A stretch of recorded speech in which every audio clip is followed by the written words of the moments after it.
দুধ দিয়ে কষা মাংস শুনতে অদ্ভুত লাগছে তো, কিন্তু এই মাংসের স্বাদ এতটাই অতুলনীয় হয় যে একবার খেলে বারবার খেতে ইচ্ছা করবে।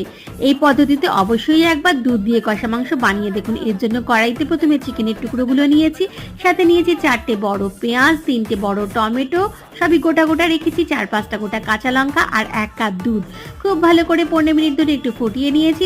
তারপর 15 মিনিট পর ঢাকা খুলে নিয়ে চিকেনের টুকরোগুলো একটা অন্য পাত্রে নিয়ে নিয়েছি, আর অবশিষ্ট যে অংশগুলো ছিল মানে গোটা গোটা পেঁয়াজ, টমেটো, কাঁচা লঙ্কা আর দুধের অবশিষ্টাংশ সবটা ঠান্ডা করে নিয়ে মিক্সিং জারে নিয়ে ভালো করে পেস্ট করে নিয়েছি। তারপর আবার কড়াইতে সর্ষের তেল দিয়ে দিয়েছি সেই পেস্ট করা মশলাটা, আর সাথে দিয়েছি হলুদ গুঁড়ো, লঙ্কা গুঁড়ো, নুন। তারপর ভালো করে কষিয়ে নিয়ে দিয়ে দিয়েছি চিকেনের টুকরোগুলো, তারপর দিয়েছি তেজপাতা আর গোটা গরম মশলা, খুব ভালো করে কষে নিয়েছি।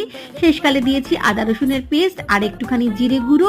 খুব ভালো করে কষে নিয়ে গরম জল দিয়ে একটু ঢাকা দিয়েছিলাম, ঢাকা খুলে গরম মশলা ছড়িয়ে নামিয়ে নিন দুধ দিয়ে কষা